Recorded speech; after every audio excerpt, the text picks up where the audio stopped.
Got it.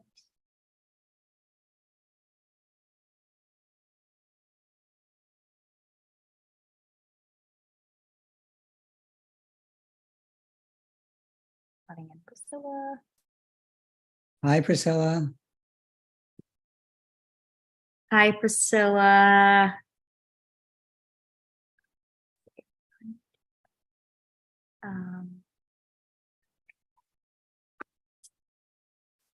Just getting started. Hi, Priscilla. Thank you for your patience. Nice to see you all. Yeah, hello. Hi. Priscilla is my editor. Ah, but she has to be here. She, Harry is my friend. Yeah, yeah. we're also friends. We're also That matters old too. friends. We've known each other since 1986. Yeah, or 4. Oh, right. Yes, that's right. 4 or 6. You were in Cambridge for that summer, I remember. Yeah, that's right. Yeah, I've been to all of Harry's settings.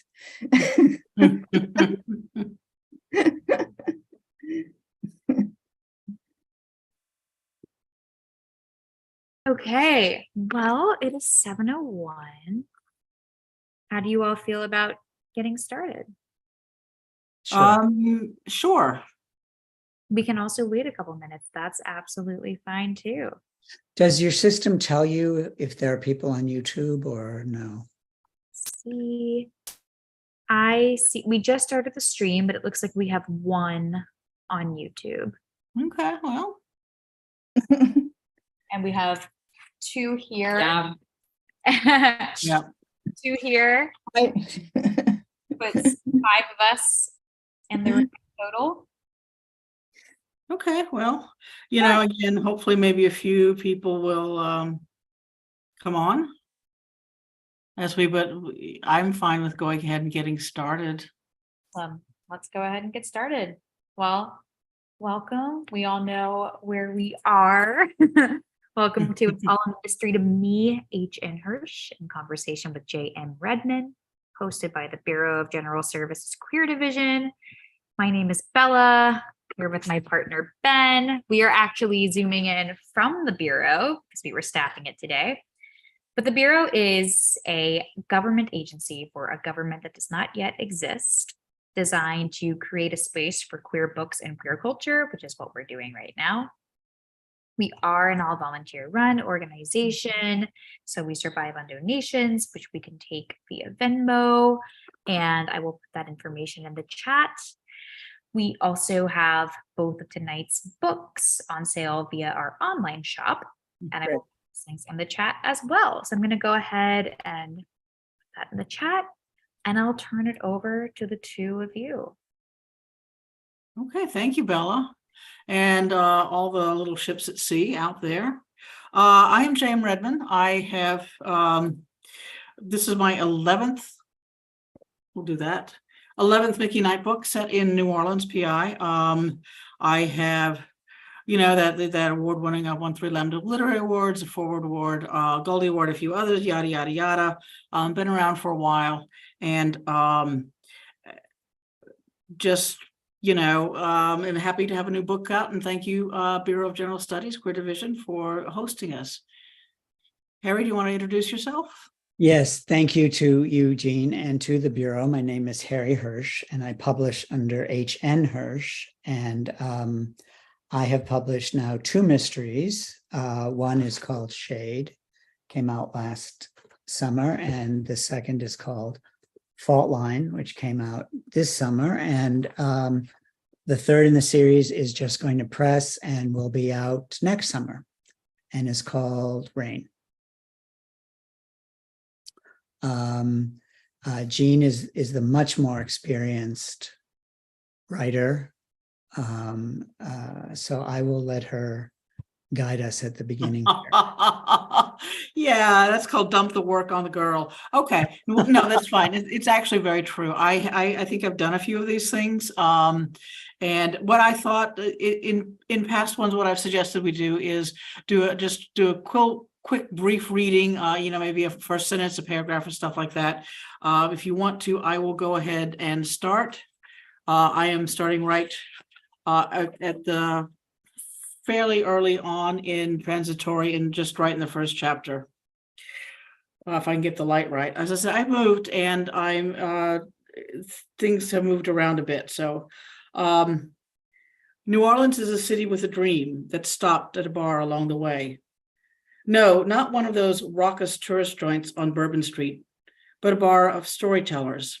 Lazy fans swirling in the ceiling, a door wide open to the street, sultry air mixing with the chill of the bar, like a portal from one world to another. A scratched and beat up bar, tales of hearts broken and hearts mended told over and over again like it's the first time. Air thick with desperation and courage, a place where time seems to slow, be even gentle.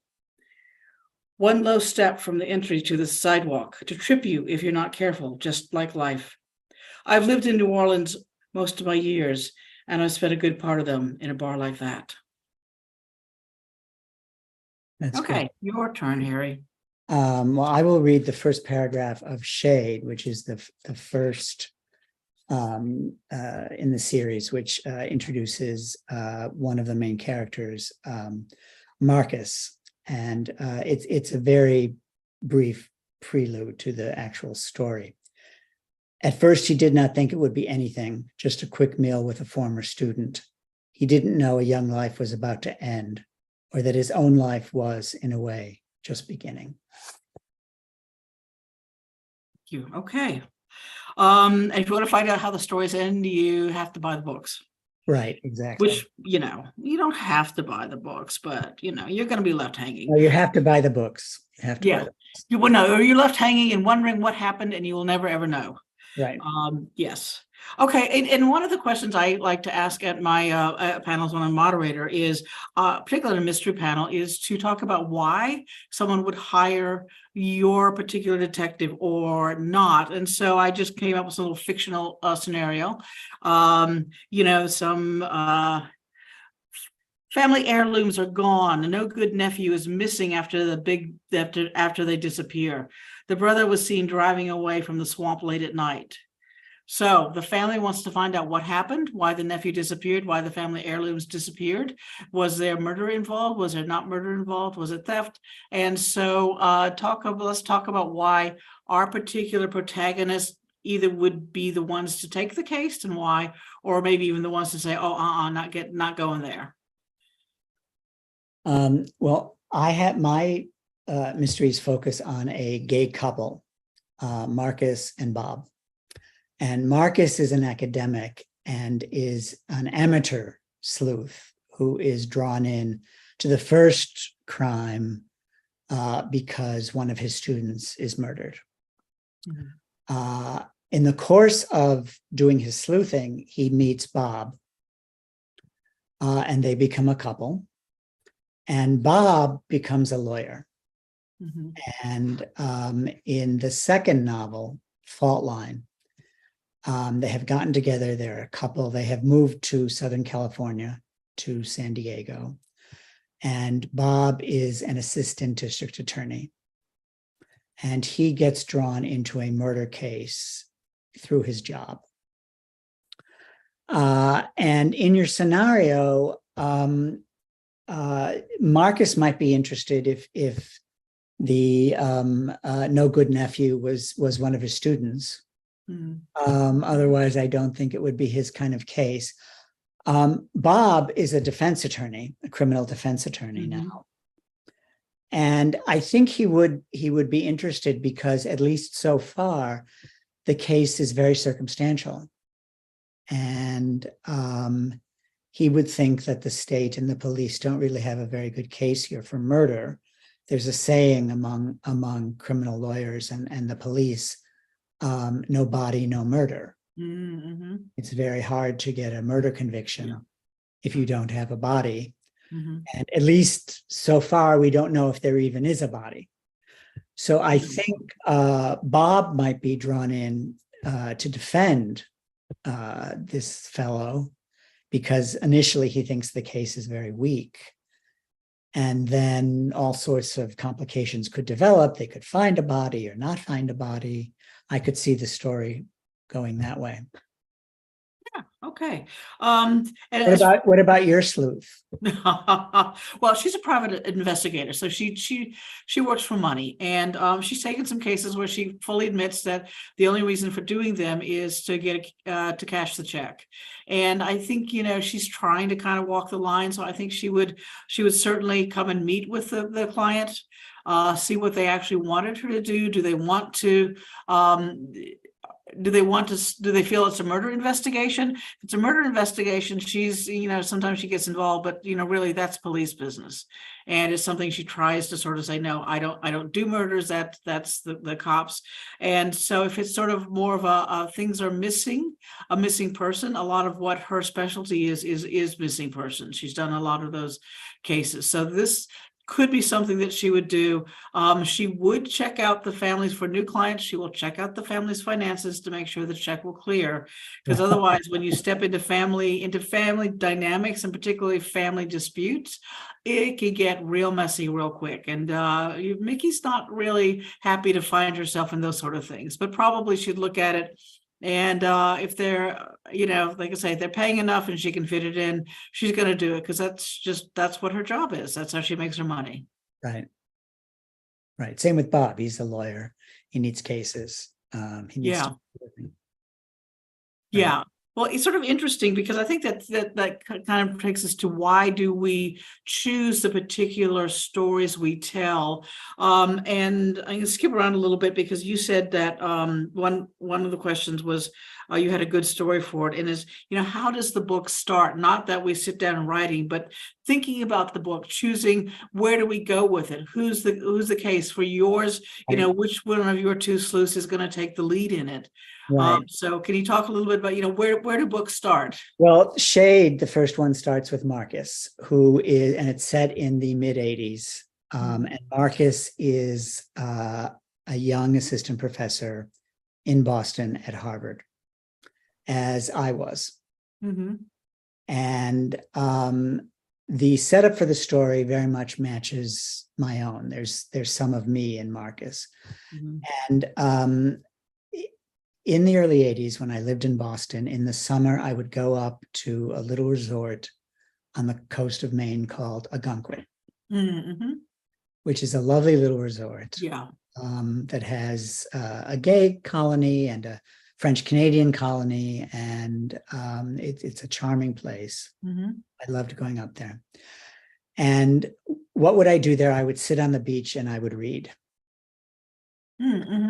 And in the summer of 1984, so a long time ago, I had discovered the mystery novels of Amanda Cross. I read that summer. And Amanda Cross was, in fact, the pen name of Carolyn Heilbrunn, who was a very distinguished professor of English literature at Columbia.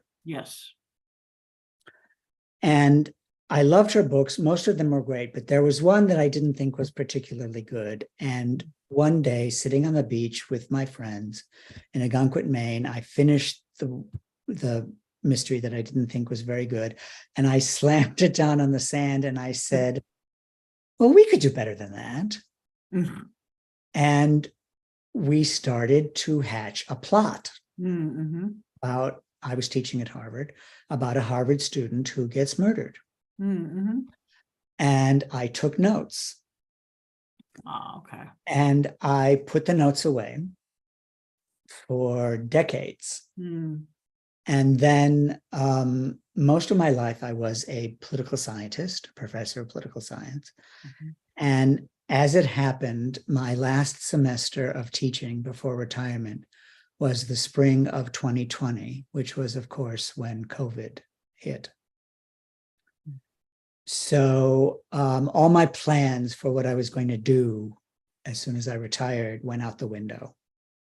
Like everybody, I was on lockdown.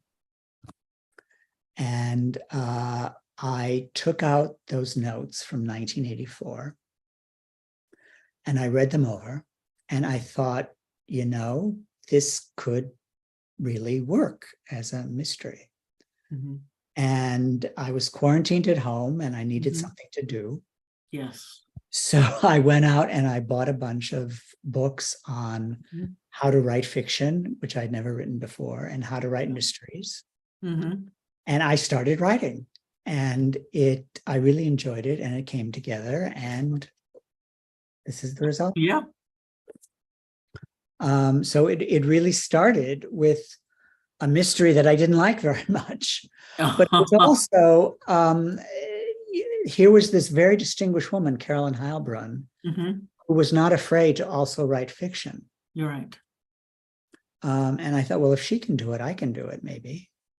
Right. And academia tends to be very rigid about what you can do and not do, Mhm.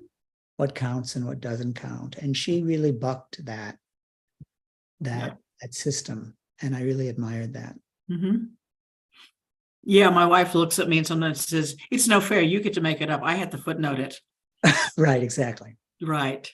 It's- Yeah, I think that's one thing that people sometimes don't realize. I think, oh, you write a book, you sit down in front of a computer and you start typing, and that, at least, for me and most of my friends, that's not the way it happens. It's Right. it's sort of ideas churn around. I see something on the news that kind of interests me.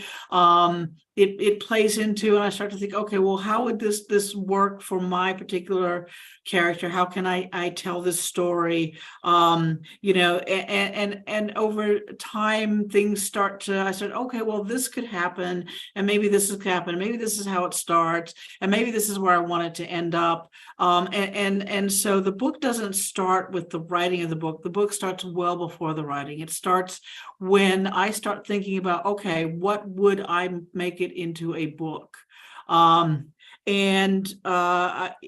That's when it comes together for me. I did briefly do another series, the Nell McGraw series. It was published by Midnight Ink., which was a fairly large mystery house. And then they decided they didn't want to publish mysteries anymore, so they went away. So the books are sitting in limbo. But I had a really good idea for a story, and I realized I couldn't tell it through Mickey Knight. Mickey Knight was not the vehicle, so I came up with the Nell McGraw stories.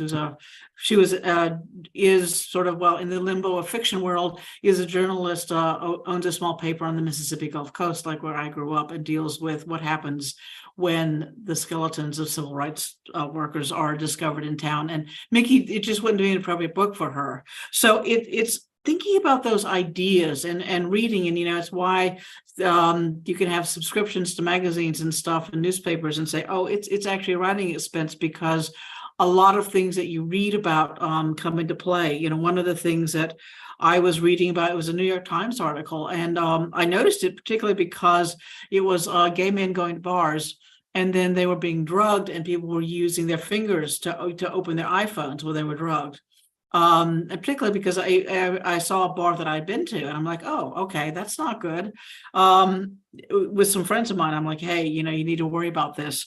And that some of that transmogrified and is incorporated into the transitory, because in a much different fashion. But those sort of things come to you. So writing books is a long process of thinking about it, considering it, and then, at least for me, there's a point where I feel like I've got enough of it churning around in my brain, and maybe it's time to sit down and start writing.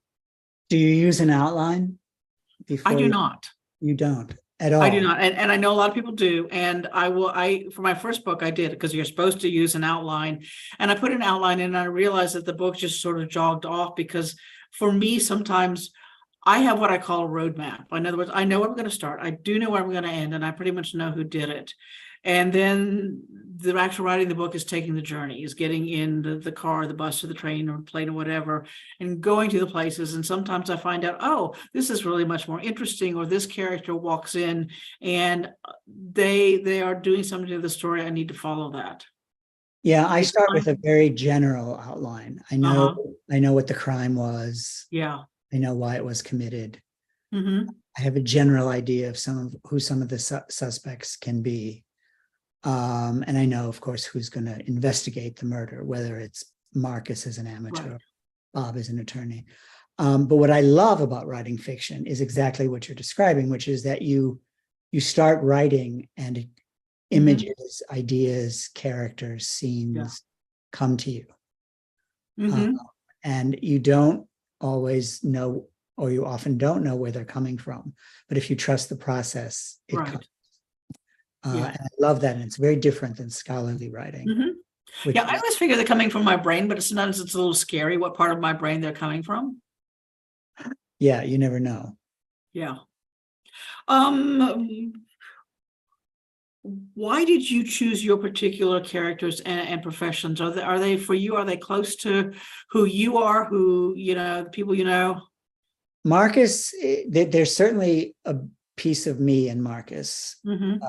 And the first murder is set, the student who gets murdered is a student at Harvard, and I was a assistant professor there. And I saw the novel as a way of poking fun at Ivy League pretensions Mhm. and the wealthy, because the Yeah, my victim, brother went to Harvard. So go at it hard. the victim is from a very prominent Yeah. family, and it was an opportunity to sort of comment on Mhm. all of that.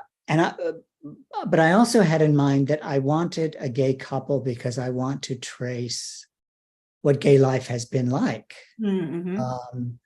And the first one is set in the mid-'80s, which is, of course, the worst part of the AIDS crisis. Yes, yes. Fault Line, which just came out, is set in the late 80s. Mhm. The third Still a one, really bad part of the AIDS crisis. still a very bad part. The third one is set, which will be out next summer, is set in 1994, Mhm. which is the Clinton era, and Yeah. it's a different time. Mhm. And depending on how long I live, I will carry it forward. And the Mhm. things I'm trying to do is talk about what it's like to be a gay man and a gay couple Right, yeah. at different times, Mhm. as the world changes or doesn't. Right. Yeah. I picked a PI. I mean, I'm not a private investigator, and there's nothing in my life that's remotely private investigator. But when I started writing, because my first book came out in the 1990s, in 1990, and there was this huge shift in the mystery writing world that Sue Grafton, Marsha Muller, Sarah Paresky suddenly said, hey, that the tough, iconic male PI can be female. It can be just as tough and just walk the mean streets and that sort of stuff. Right. And so there was this sort of zeitgeist going on. And it was also the blossoming of the women's presses, that we knew that the mainstream presses would not publish, would very, very rarely publish any LGBTQ stuff. And certainly, something as genre as a mystery wasn't appealing to them. And so, but the lesbian presses had started to come out, and, Seal, Firebrand, Naiad, New Victorian, all those sort of stuff. So suddenly there was this combination of this change in the world, and there's a possibility, I didn't expect much that I would send out my book and maybe one of the small presses would publish it, but I felt like the PI is an iconic American hero. They're one of the people, and I think one of the things that mysteries do is it takes who gets to decide what's just, who gets to decide what's right and wrong. And oftentimes the queer community was at the wrong end of mysteries and how they were treated. And so I felt, I want to read a book about a lesbian PI. I mean, these women are great. I love the stories, but I wanted to read about a lesbian. And there were amateurs. Catherine Forrest was doing a police procedural. I think Mary Wings was also doing a private detective, but they just weren't. And I said, okay, well, I guess I'm going to just write the book that I want to read. And I really started out thinking it might be a short story because I was, young and foolish and playing around. And then I got interested in the character. And then I really had to dig into what would make a woman, a lesbian, in this era. Of course, I started out writing in the late 1980s. Become a private eye, take on that role and do this. And so that was sort of why I chose that character, again, because I wanted to have her be the one who chooses what's right and what's just, and to see the world through her lens. Right. And I mean, that's what I love about your books, is that you have the sort of classic noir style, but it's a woman. It's not Humphrey Bogart, right? No. or Dana Andrews and Laura. It's a Mhm. woman. It's a lesbian, Yeah. and it seems to me really innovative to do that. When you're writing, do you feel like you're writing for a lesbian audience or a general audience or both? Or I try. Well, actually, this is the first audience I write for is myself. I have decided that trying to nip and cut what I want to do to say, oh, well, this audience is out there and they're going to like it. Let me do this, that, and the other. Some of my lesbian fans will screaming at me because I haven't given her a satisfactory love life. You know who you are. But I always felt like, I need to write the books that I want to write. What are the things that I want to talk about? And trying to use the fictional story to get, what I want to say out there. So I've always felt like I need to satisfy myself first, and hopefully tell a good enough story that other people want to read it. yeah, I struggled with that when I first started. Yeah. And I wondered, am I writing for gay men? Am I writing for a general audience? Mhm. I try to write in a way that would be interesting to both. Yes. That it wouldn't just be gay men who would want to read the books. And Yeah, and I think you did that. As I said, I think you have kind of a gay male Nick and Nora. that's what I was aiming for. And Yeah, it you did really it. thrills me if people can see that. Yeah. Yeah. Well, it certainly is when I started out. I was obviously writing for a lesbian audience because that's the only one I thought I could have. And I think there's been a huge evolution in the mystery community. I know that some of the more mainstream organizations like Sisters in Crime, Mystery Writers of America, and some of the others have really tried to push diversity and really tried to make sure that they're open. And I think there's more openness to the straight public reading diverse mysteries. Probably not as much as there should be, but certainly, that there has been a change. And so I've been a little bit more conscious about, well, maybe I need to make it readable to the more general community and not just inside to the LGBTQ community. But I also think that we need to tell our truths. Right. Right. And we need to write it in a way that is human. These are human beings, these are human characters. And if we invent interesting people, Mm-hmm. I hope that anyone would be interested in who they are and what happens and why. Yeah. Did you have models in mind, mystery writers that you had read before? Oh my God, yeah. I mean, there's so many influences. Like I mentioned, Sarah Paretsky, who writes the V.I. Wachowski set in Chicago. Sue Grafton, of course, who writes the Kinsey Malone Alphabet Murders. Marsha Muller was one of the earlier strong female PIs. And then you go back. Dorothy Sayers, of course, with Lord Peter Wimsey and Harriet Vane, Nigel Marsh, of course, Agatha Christie, some of the Philip Marlowe, all those sort of stuff. Just a lot of different writers. Amanda Cross, of course, also Emma Latham. Multiple different ones who came along and sort of just helped me think about, well, okay, mysteries. How do you write them? How do you think about them?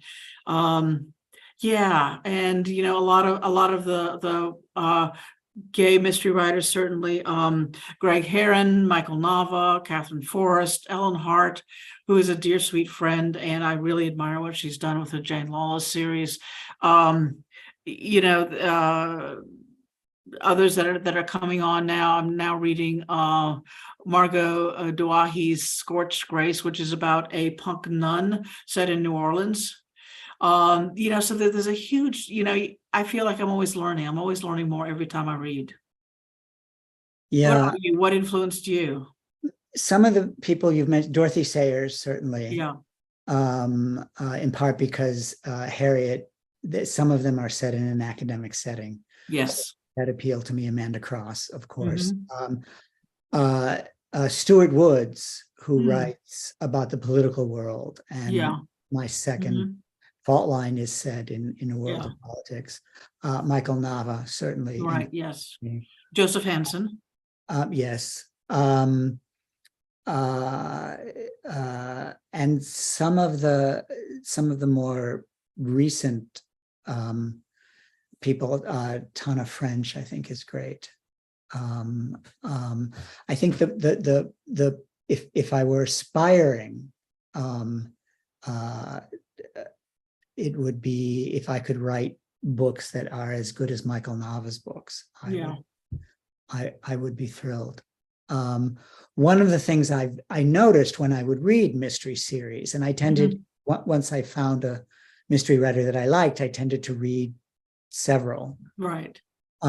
Is that as a reader, of course, I'm interested in the crime. I'm interested in whodunit. But what keeps me reading is the character of the sleuth. Right, yes. What's happening in their life. Yeah. And that's what was appealing to me about writing series. Right. Is that I could show character development and changes as people get older and that kind of thing. And I think the best mystery series do that. Certainly Dorothy Sayers does that. Michael Nava does that. Stuart Woods does that. Tony Hillerman does that beautifully. His books. And it always struck me that really good series often have a very strong sense of place. So Tony Hillerman is set in New Mexico. Right, yes. Dorothy Sayers, of course, London and right, yeah. that setting. Michael Nava in Northern California. Right, yeah. I think in a lot of mysteries, place can become one of the characters almost. And that's appealing because it's a way of describing something that you're familiar with.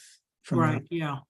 Well, and it gives that view of that particular place, and hopefully someone who really understands that place. Right. You've set your books in several different places, but I gather you've lived there, or at least. I have, yeah. The first one is set in Boston and Maine. The second one is set in San Diego, where I went after Boston.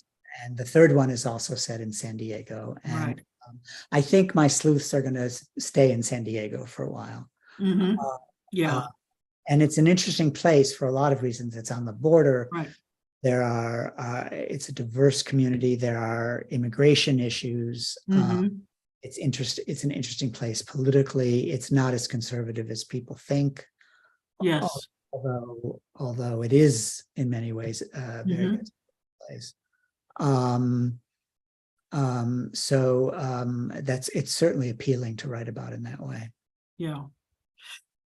Yeah, and I think as a writer, once you pick a place, you have to know it. And one of the challenges I know as a person who lives in New Orleans for a very long time, I would sometimes read books and go, "Oh, honey, no."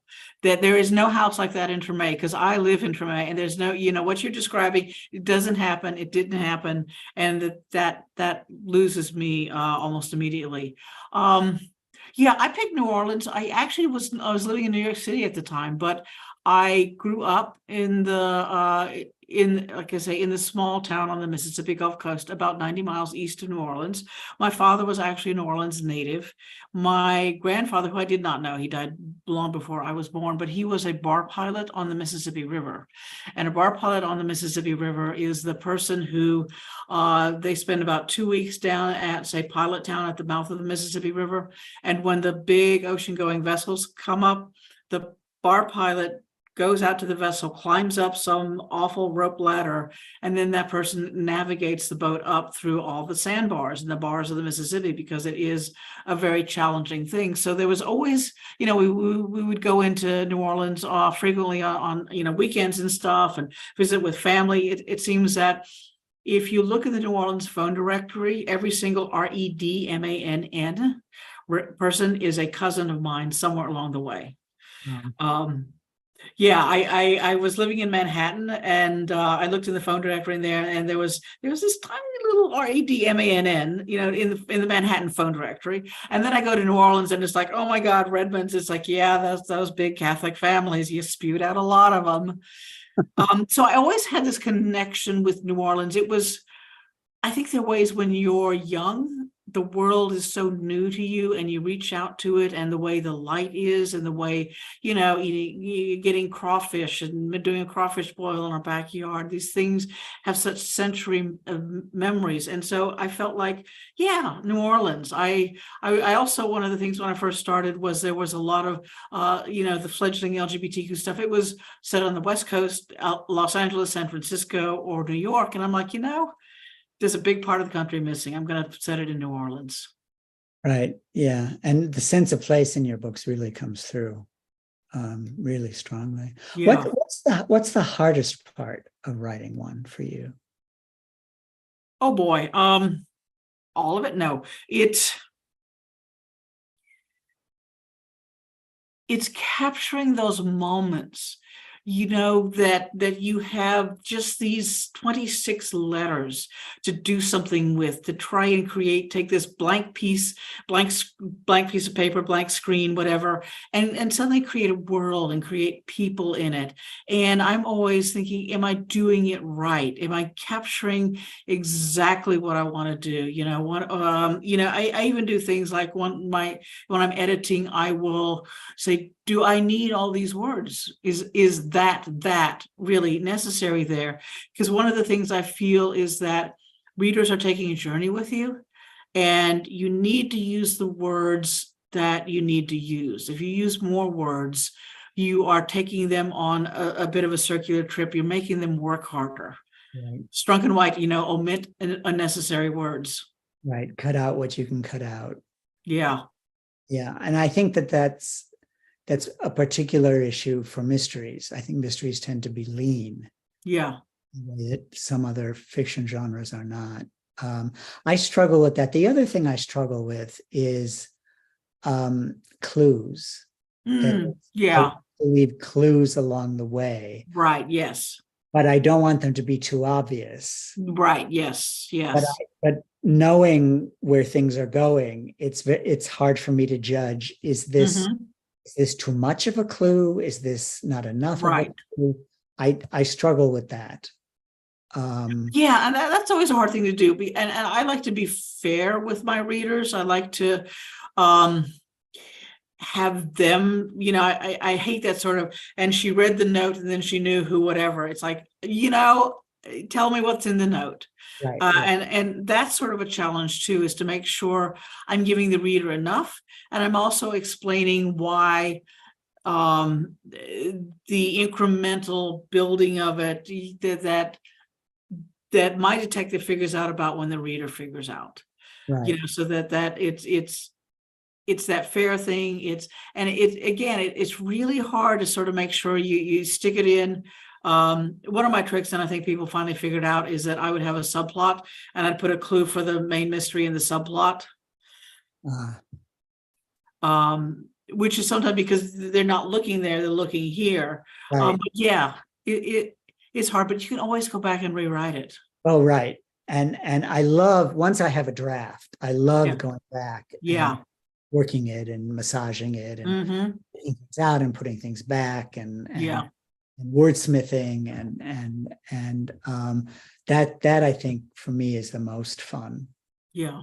And the other thing that's amazing to me about writing fiction, which I had never done before these two books, is that ideas just come to you. If you sit down and you establish your writing time and you stick to it, it really will come. I mean, there are going to be days when you're stuck, and they're going to be you might throw out pages and pages. Yeah. If you trust the process, it comes. And all the books on how to write say that. They say keep your fingers moving. Right. That's the important. Right. You're not going to write anything unless you're sitting down and doing it. Right. Right. You're not going to write in the bathtub, although apparently some people do. Yeah, and and sometimes it can be a bit of an occupational hazard. I remember driving, there's this weird little place in New Orleans. It's on Tulane Avenue. If you go up Tulane Avenue, it goes into this, it turns into Highway 61. It was built by I'm blanking on the Huey Long, and it started in Baton Rouge and it ended up in his favorite watering hole right outside the French Quarter at the Fairmont Hotel. But there's a place where it goes up elevated, and there's a little sort of thing where you go under it if you want to just do a U-turn, and nobody knows about it. And I remember the first time I went there, I said, "Oh my God, this is the perfect place to dump a body." And people like the car with me going, "Wait, what?" And I realized, oh yeah, I'm at my day job. This is not appropriate for the day job. Right. Right. Do you find yourself preoccupied as you're working on a book? Do you find yourself preoccupied with it when you're not writing? That is over dinner. It depends. I retired about a year and a half ago. For most of my life, I was working full time. And so, of course, I had to be pulled away from it. So it made it a little bit harder. But there are times, and I find sometimes the moments when my body is doing stuff like, I'm doing chores, I'm working out on the elliptical, taking a shower. That's when the brain just suddenly starts to go in these sort of directions. And then, of course, the challenge is, can I possibly remember this absolutely brilliant idea that I came up with? Do you make little notes? I make little notes all the time as I'm going along. Yeah, sometimes it's a little hard, when you're in the shower, but yeah, I usually kind of remember or it comes back to me, but. And when you have a draft that you're fairly happy with, whether it's a second or, however long you've worked on it, do you show it to a lot of people? No. You don't? Do you? I show it to a few people. Yeah. And that may be because, again, I'm new to writing fiction. But I show it to 2-3 friends. Mm-hmm. And yeah, no, I do not. I figure that it's rough. It's still not where it needs to be. I will, when I finish a draft that I'm sort of happy with, then I will, if I can, I give it a little bit of time, a couple days, a week or so, and then I will sit down and just read it. Yeah, sit it and read it and try and read it as a reader would do it, and look at this stuff, and then go through it. And usually the first real person I share it with is my editor, because that's his job. He's supposed to be able to deal with the rough parts and knows that this is a manuscript in progress. But I figure I might as well wait until it's the best it can be before too many people see it. There are always going to be mistakes. There are always going to be flaws. There are always going to be, I looked at this book that just came out and said, God, I could have written that part better. Why didn't I do that? I could have cut these things out. And, you just sort of pray that not too many people besides you notice it. But I figure it doesn't need to be out there that much until it's in its best form. And do you hear from readers? Sometimes I do. A lot of times, and I think that's one of the struggles with a writer. You don't get the applause. You don't get the acknowledgement of what you did. No one's going to say, "Oh my God, that's the best meal I've ever eaten," because you've just served in this absolutely fantastic thing or whatever. But I have heard on occasion. Do you get feedback? Have you heard from your readers? A little bit. I find for me, sort of starting out, which I really am in many ways. Yeah. The struggle is finding the readers, because yes. there are so many mysteries published.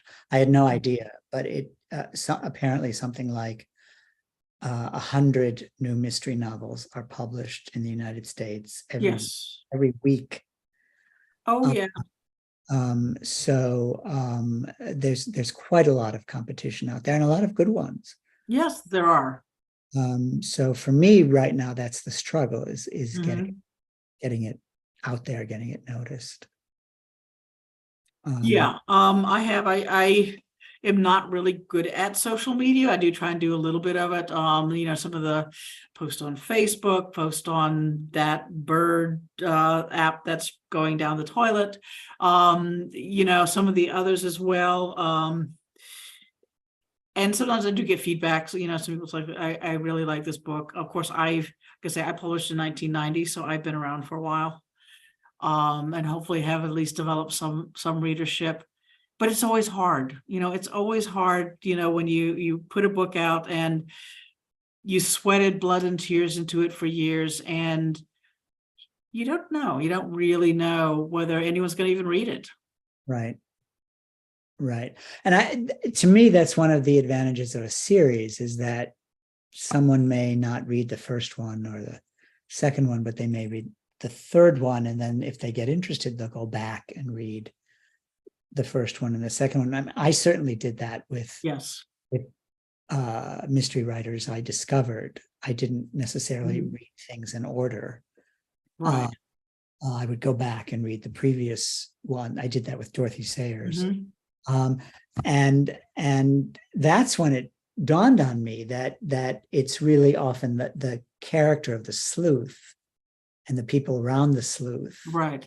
that keeps you reading, because you can really see the development of the character. I mean, you see Peter Wimsey and Harriet fall in love, and you see them get married, and then you see them talking about cases together and solving crimes together. It really becomes interesting that way. Yeah, it's like you're visiting people Right, exactly. Right. And I think that's a challenge for a writer too, is how do you keep the character going? It's certainly, I mean, you're just into your third book, but probably still even that, it's how do I change the characters? And particularly hats off to you for doing basically what's sort of historical, going back into the time. It's like, well, when did cell phones come out? And when did we move from Xerox to, all these sort of things? I'm like, I don't know. Right. Email and When did it all become ubiquitous? Right. And that's kind of interesting, because you can research for me, it's interesting to go back and, okay, when did people start using this and that? Did certain phrases crop into the language? And that kind of thing. And books have been written, obviously, about, American culture in the 80s and the 90s. And 2000 and so on. What are you working on now? Unpacking. I've got a couple different things that I'm sort of throwing out. I've got some ideas for the next Mickey Knight book. I haven't started writing it yet, though. I talked to another friend of mine about a sort of different series that I'm sort of working. I've started playing with. Like I say, I moved. I've had to have carpal tunnel surgery on both hands, and that sort of slowed things down. So I've been sort of like, let's hope I'm around long enough to get all these projects done. I'm not going to just drive myself to sit in front of the computer day after day, particularly since I haven't gotten the office entirely set up yet. What about you? What are you working on? Would your new series be a different sleuth? Yeah. The third Bob and Marcus book is just going to press. Cool. It's called Rain. It'll be out, I hope, around June 1st next year. And I'm starting to think about the next one. Yeah. And it's exactly that process you described, of just sort of thinking about images, and it just kind of comes to you, and don't think about it too hard, and just kind of let it float in. And it's beginning to happen, which is a nice feeling. Yeah. So I think pretty soon I will buckle down and do an outline for number 4. Yeah. And the other thing I found is that you finish a book, and then there's the production process, which takes a while. Yes, it does. And you've gone on to something else, but it's the previous one that you're promoting. Yes. So it can be a little bit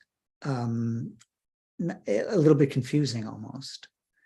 It's like, I really love that part, and I'm going, I don't remember writing that, but sure. That's 3 books ago. Don't ask me to remember all my books. Right. What advice would you, if someone were thinking about starting what would you tell people? I would say you have to write the book. That nothing else that's going to replace sitting down and actually writing the book. And if you want to be a professional writer, you really have to do the work. And that means things like, you know, I when I started out, I had the latest version of the Chicago Manual of Style. You know, I actually did the research, you know, what are the you know, that MLA isn't really for fiction work. Chicago Manual is, and I would look things up to make sure, you know, how do you use those ... ellipses and stuff like that. What's grammatically correct. I would, you know, really try to make sure that my book was proofread. I would try and make sure that it was as well written as it could be, that I had done the blood, sweat, and tears. And you know this, it's hard when you're a writer to read the book again and again and again. You know it too well. And then you have to try and find that, are you changing things because you're bored with them? Or are you changing things because it needs to be changed? That's the point at which I know I'm done, is when I realize I'm Yes. changing things back to the way they were before. Right.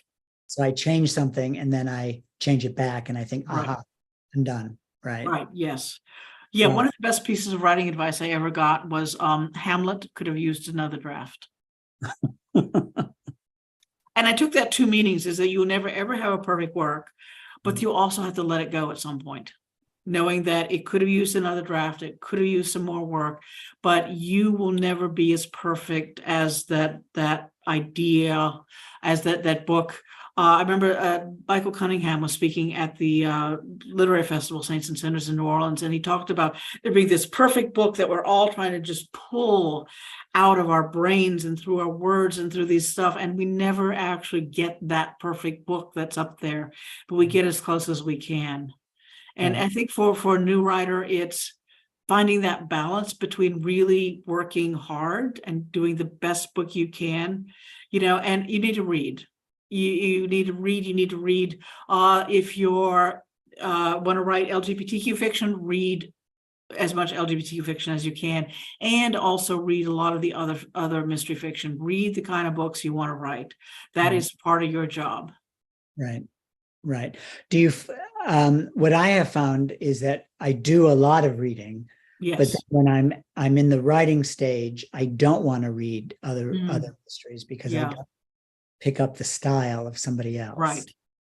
Yeah, That's maybe because I'm at the beginning. I'm really just sort of starting.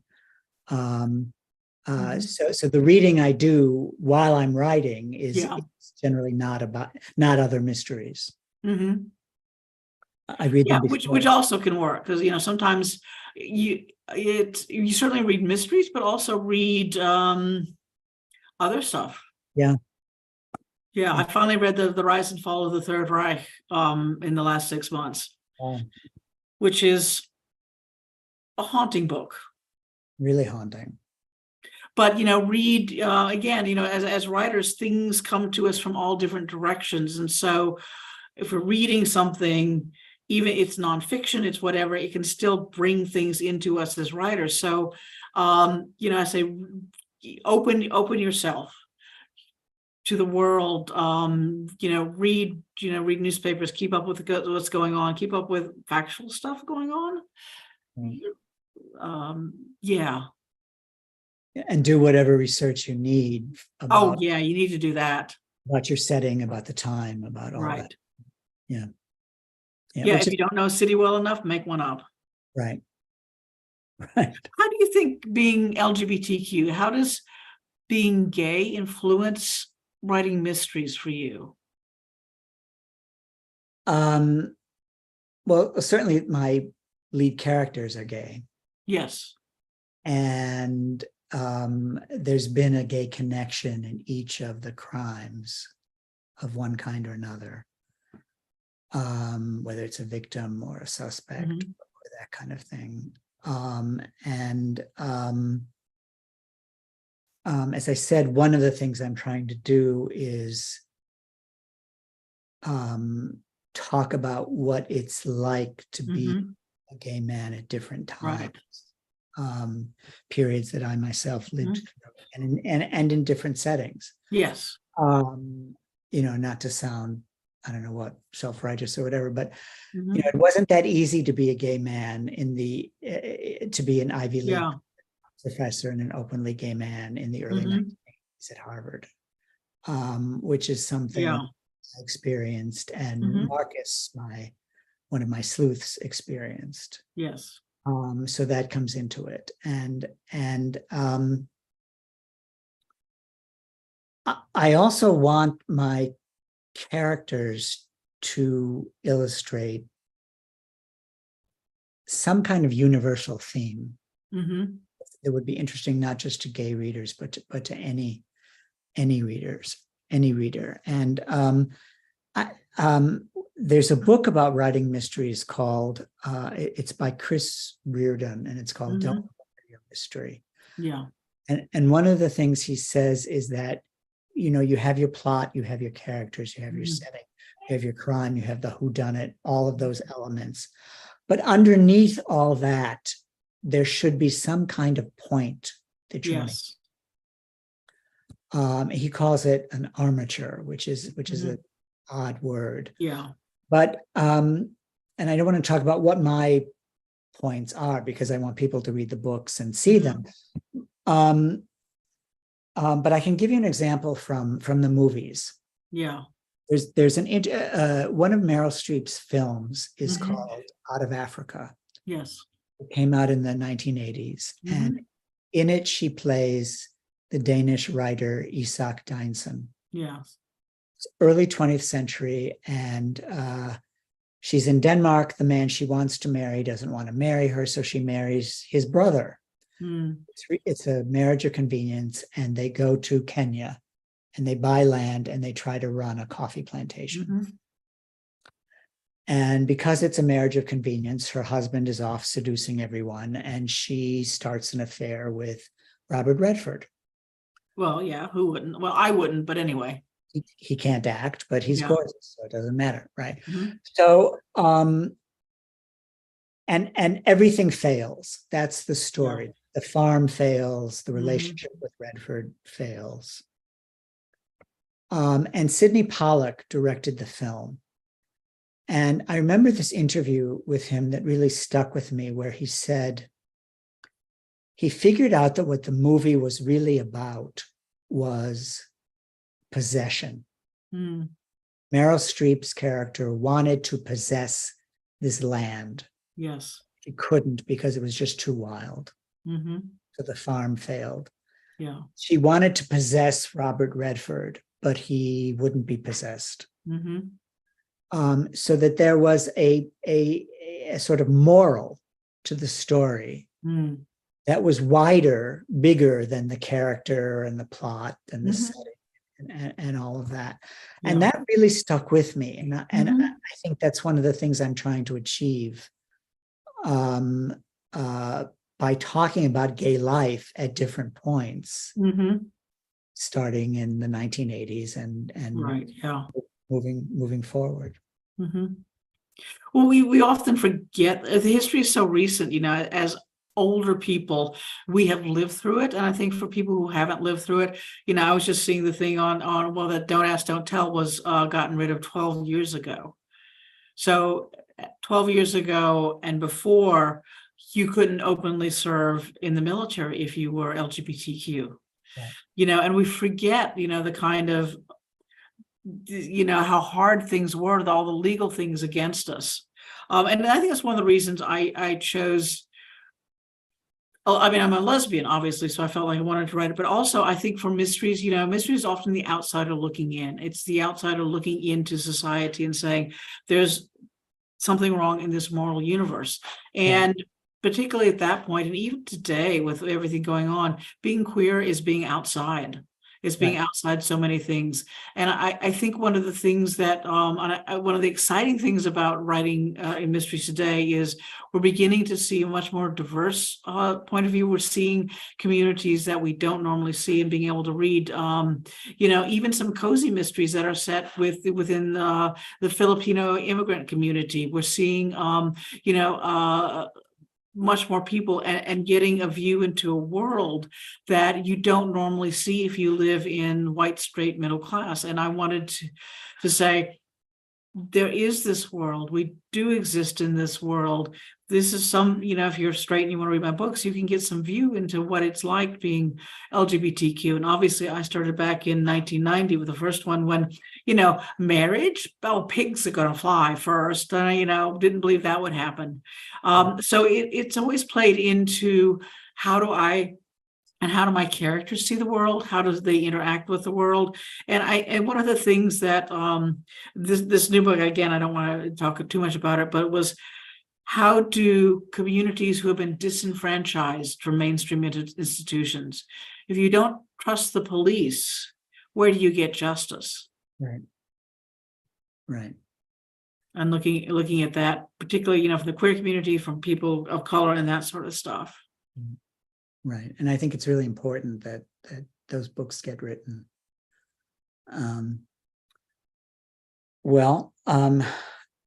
What do we do? Should we open things up to? Well, do we have any questions? We could even, it seems to be a small but mighty crowd. I don't know if we want to open up and just have a general discussion with more people, or open to anything. Bella, how do you want to proceed? It's totally up to you all. I think we can take, does anybody have a question? Feel free to just unmute or raise your hand. Yeah, jump on in. We don't bite much.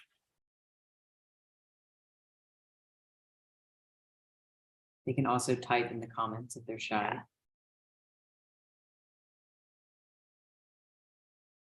Do the two of you have questions for members of the audience, for us, now that we've listened? Sure. What attracts you to a book? Why do you pick up one book and not another? Yeah.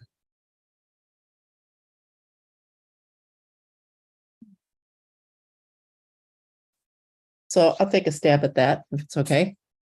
Or I'm sorry, can you hear me? yes. Okay.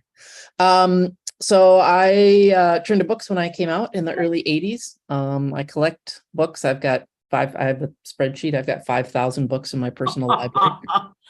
So I've read a lot of bad books. That's all lesbian ones. That's all lesbian fiction. The 5,000. Wow. 1,100 of them are pulps from the 50s and 60s, but 4,000 are contemporary. And there was a whole world of pulp lesbian fiction. Oh yeah. Like I said, I've got 1,100 of them. Yeah. Yeah, that's a whole world. What I'm looking for at this point is a book that I haven't read before.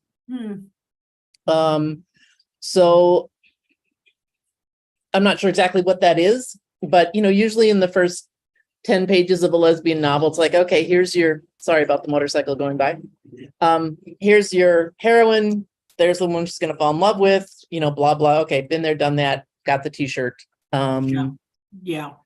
So I'm looking for a story that intrigues me. The Mickey Knight novels have always been some of my absolute favorites. Oh, thank you. As I think I've told you in person, Jean, but, Yes, you have. and the reason that I loved the Mickey Knight books is because Mickey changes and grows. Especially in the first two novels, in the first two books of the series. I felt like she changed dramatically. And I really appreciated that she was, in some sense, trying to be a good person, but was a very flawed person. And you learned why.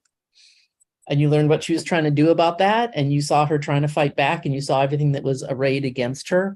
So I will read, as long as you keep writing Mickey Knight novels, I'll keep gobbling them up. Thank you. I have an irrational affection for Mickey. I do. Well, I won't argue with that. That's what every author wants to hear. Yes. Yeah. But generally speaking, what I'm looking for at this point in a book is one that I haven't read before, a storyline that I haven't read before. You haven't read the characters, you haven't. Yeah. Yeah. Thank you. I'm Thank going you. to be in Minnesota, October 27th. Where are you going to be? Once Upon a Crime. Unfortunately, I think I'm going to be out of town, but I'll check. Oh, you'll miss a good time, but we'll miss you too. Damn it. Yeah, I know. Anyway, let us, we get off our little thing. Yep. Thank you, Lisa. Thank you. Anyone else have a question? I don't know where the chat room is, so I don't know if there's anything in chat. Yeah, I don't think I have enough power in my glasses to see the tiny type as it goes by. We have love Jean Redman. Thank you for your books. No questions here. Just a big thank you. I have a question. Sure. How do the two of you think that your protagonists would interact with one another? That's a really interesting question. Yeah, that's a real interesting question. Well, I had an interesting experience this summer. My friend Rob Burns, who writes hilarious gay male capers. He hasn't done enough of them, but I've been trying to get him to. And he has two characters called Chance and Grant, and they're sort of small-time grifters who Donald West-like type. They're trying to pull up a big caper. And so Rob and I, in a drunken moment at Saints and Sinners, said, let's just write a short story together, because a friend of ours had an anthology he had to edit. And so Mickey Knight, who's a private detective, obviously, and she pretty much stays on the right side of the law, and Chance and Grant met. And the story hopefully will be out in sometime this year. But I suspect Mickey's going to be cynical. But probably not too horrible. I don't know how Bob and Marcus would react to this sort of middle-aged lesbian PI. Of course, we could say that they meet back when she's young, since you're doing historical. Yeah, that's a really interesting question. I hadn't thought about anything like that before.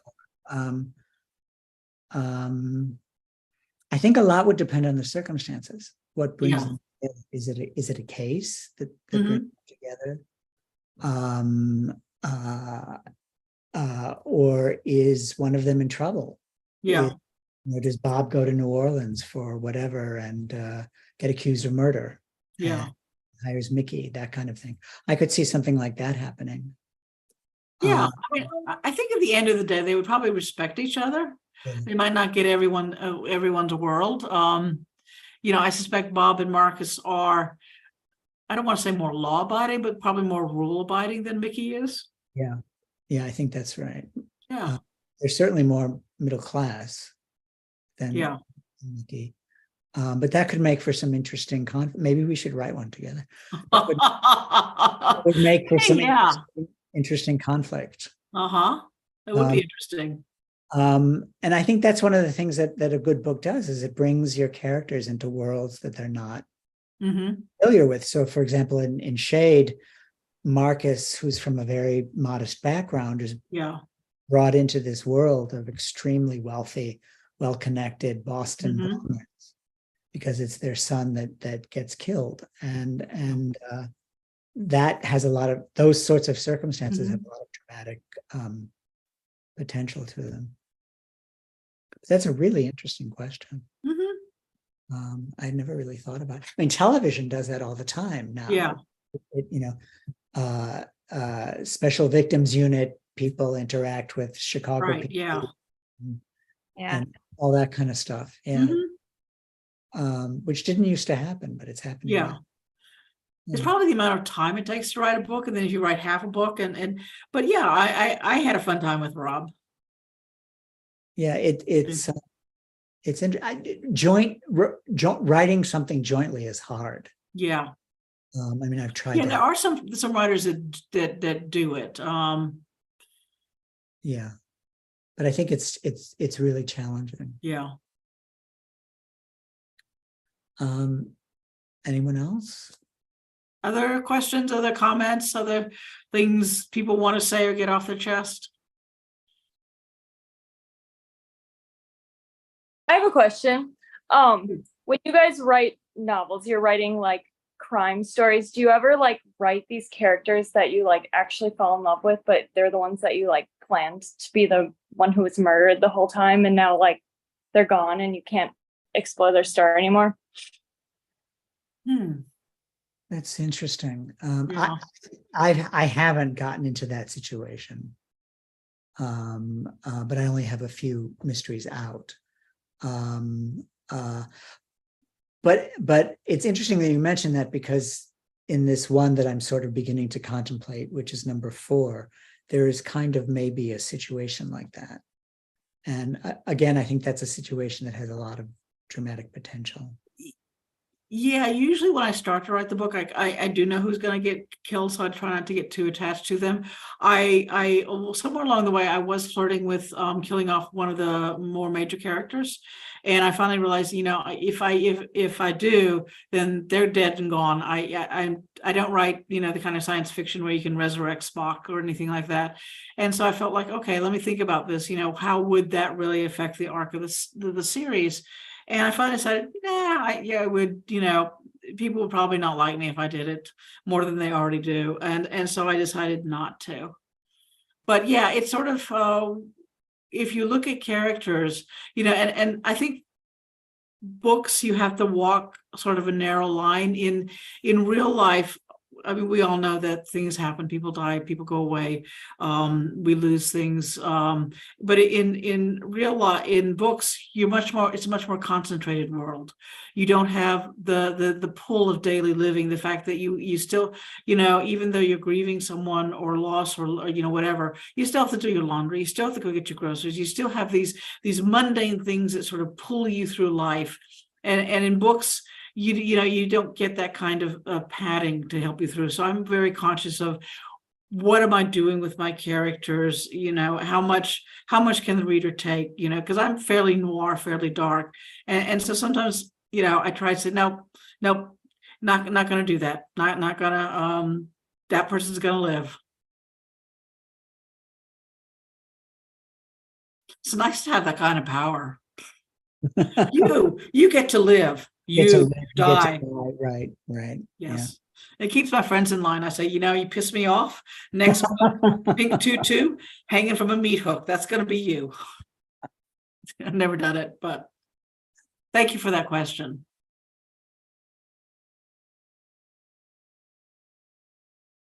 Well, thanks everyone for coming, and thank you to the Bureau for setting this up. We really appreciate it. We really appreciate the work that you do. Yes, thank you, everybody. I hope you read all our books. I hope you read books by others, because there are a lot of really good books out there by LGBTQ people. And definitely thank you, the Bureau. Thank you for all the work you're doing. I really appreciate it. All so much. And Harry, thank you. Thank you, Jane. And I just want to remind everyone that the links to purchase the books through our online shop are in the chat. Yay. Yes, and they help support the Bureau's work. So do not go to that big river place and buy your books. Buy it from people who matter and have our backs. Right. Thanks, everyone. Yeah, thank you all. Thanks, everybody. Bye. Bye.